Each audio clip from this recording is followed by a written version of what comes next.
Greetings, citizens! Justiguy has arrived, and we are back with more That Which Binds Us.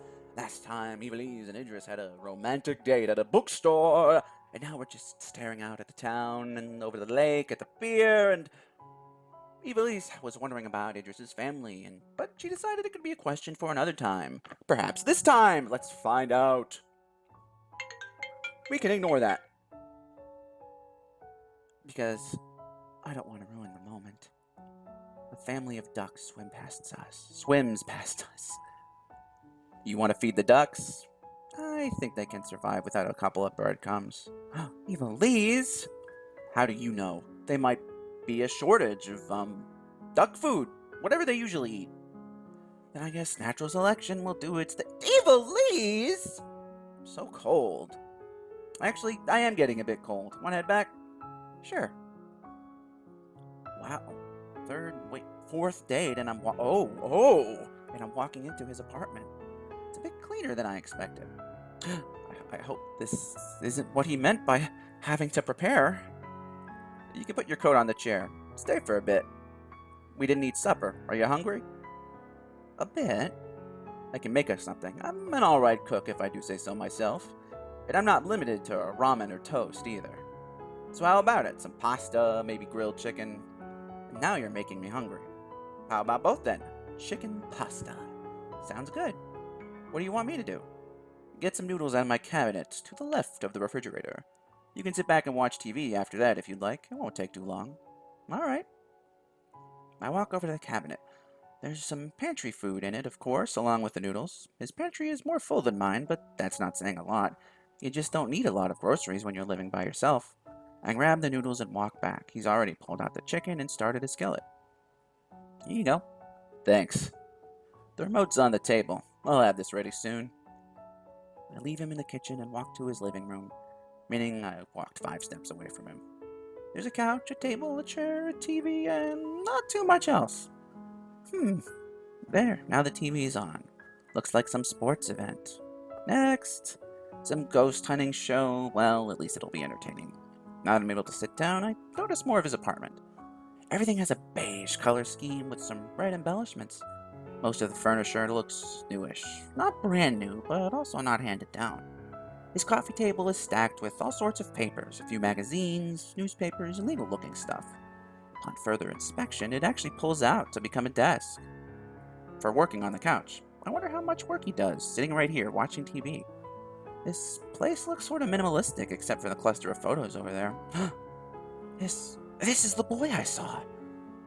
But yet, here he is, posing beside Idris. The boy looks a lot younger in this picture. Maybe 10? Idris definitely hasn't changed as much as this kid, but he's still younger looking in this photo. Probably 22 or 3. His hair is a bit longer, and he's wearing baggier clothing. Other than that, though, he looks pretty similar to the current day. They're both smiling, so carefree. Seeing them side by side, there's another photo here of him as a toddler. All these photos here. Pasta's ready! Here you go. I figure you for the cooking type. I had to learn to cook for myself if I was ever going to eat. And I learned how to cook pasta noodles from cooking ramen. Pretty sure those are different processes. Well, it tastes good at any rate. I'm glad you like it. You noticed some of the photos I had hanging up? Yeah. That's my little brother. He's in high school right now and lives with our mom, so I don't see him much. Plus, he's, well, quite a few years younger than me, about 13 to be exact. Kinda throws everything for a loop when you've been an only child for so long and then suddenly your mom has a kid when you're about to go to high school. I was at least I was old enough to help take care of him. He can be a handful at times. Why didn't you just say that the other day when I asked about him? It's complicated. There's also another look in his eye. I also didn't think it'd get this far. Or maybe that's my pessimistic interpretation of what he's thinking. There's a lot of complicated things in his life, it seems. I never realized how repetitive life can get when you keep to yourself, avoiding others. It's ridiculous looking back. Even if I was nice to my coworkers and ate with them at times, that was it. I was refusing to make any lasting connections. That, in and of itself, is avoiding others. I didn't realize this until now. until he showed it to me so plainly. Even my relationship with Stefan, given the level of interaction we were at, was barely any deeper than with my coworkers. Just someone I talked to for a fair amount and occasionally went to places with. Never someone I'd open up to. It can be easy to see it as a safe way to live, but in reality, it's lonely, soul-sucking, and contrived. People can't bottle everything up without someone to confide in. Having such a complicated job and family is no good if you can only keep to yourself. I somehow managed to make eye contact. Idris, you can't keep going like this. This work, this stress, I know how it feels. Alright, maybe not fully, but I get a bit of what you're going through. You think you can't tell people even a sliver of what's going on in your life, but all that's doing is making yourself more miserable. It's not an easier way to live, it's the opposite. It's not living at all. Hmm. We're silent for a moment. His eyes show some sort of pain, something troubling him. But he just shakes his head. I wish I could tell you everything.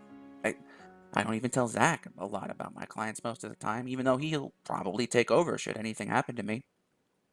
It's not the dream lifestyle I envisioned. I just needed to get by, so I did some things I'm not proud of. I took some shadier clients. But I can't tell just anybody about that. It's easier to try to move on your own, not relying on others. Feels easier, after all. You don't have to spend energy talking to others or introducing yourself or making plans. You do what you want on your own schedule. And after a while, you start convincing yourself that it's better this way. But, I grab his hand. But you don't have to move forward on your own anymore. Duds. And neither do you. So, we can quit making excuses for not being around people. And you can open up to me. Ha! So tricky. Maybe in the future I can tell you everything. Then maybe in the future I can tell you all my secrets too. What secrets? You're like an audiobook. What does that even mean? Well, it's like an open book, except you vocally tell me everything about yourself. Oh, haha, and I suppose you're a vault with a lock and key? Lock and key, password protected, fingerprint scan, you get the idea. Sure. How about I take your plate then, Mr. Vault? I'll take it, don't worry about it.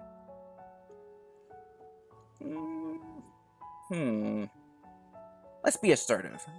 I grab the plate before he can anyway, or at least try to. However, I accidentally knock over his drink, spilling it on myself. Dots. Here, take these towels. We clean up my mess as best we can, but my shirt and skirt are still soaked. It may be worse, Sticky. He couldn't have just drank water tonight, could he? I can't. Oh my goodness! I can't get in a car like this, much less go home. He looks over at me a bit sheepishly. I already don't like whatever he's thinking. Well, you can't exactly stay like that. I guess you could take a quick shower here while I wash your clothes, and then you could borrow some of mine until yours are dry. And we could watch a movie in the meantime. Oh, okay, hold on. Well, I guess we could watch a shower and a movie and all in the meantime. I'm sorry. He says it all in one breath, giving a pause at the end to let it sink in. There. Wait, what? Take a shower here? Of course, if you don't want to, I could just drive you home now. I'd probably get his seat wet if he drove back now. Not to mention, I'd let my clothes get sticky. Okay, this is, ooh, boy. Oh, boy, oh, boy, oh, boy. Oh, boy, oh, boy. I'm gonna have a coin lying around. I think this is, I don't. Okay. Alright, we're making progress. We're gonna take a shower. There's no getting around it, is there? Alright, I'll take a shower here. Really? On second thought, maybe not. I was just surprised, that's all.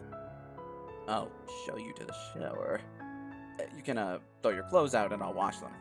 Then I'll let you borrow some of my clothes until they finish drying. What the hell? Let's just get this over with. Show me the way, Your Majesty. We walk into his bedroom and then into his bathroom. Both are somewhat small. Idris scrambles around trying to get stuff out for me. A set of towels, some clothes I can change into, and an extra bar of soap. The clothes are, of course, going to be a bit baggy on me, but at least he's not trying to pass off a single button-up as sufficing. After setting everything down for me, he walks out. He closes the door behind himself. I slowly undress and hand him my clothes, careful to only open the door as far as I can, and to keep my underwear. He walks away into the other room. For a moment, I wonder if I should lock the door or not. Of course I should. I'd lock it even if I wasn't taking a shower. So I do. Geez, you don't have to lock it. How thin are these walls? I stare around, not in a rush to get in the shower. The more I look around, however, the more I feel awkward. Not because I'm about to take a shower. Well, yes. But now I feel like I shouldn't be here. No, maybe that's not quite it. I feel comfortable in his house. I don't feel like I should leave. It's specifically here, alone in his private bathroom. There's a few medicine bottles on the counter. I'd feel guilty if I looked at what they were. I look up. My own reflection stares back at me, looking pitiful. I've got to step out of it. With nothing else to distract me, I climb into the shower. Okay. Well, back already? Well, she is, but unfortunately this is where we're going to have to end things, so we're going to see how this night progresses next time, citizens, because until then, I'm afraid that this is farewell.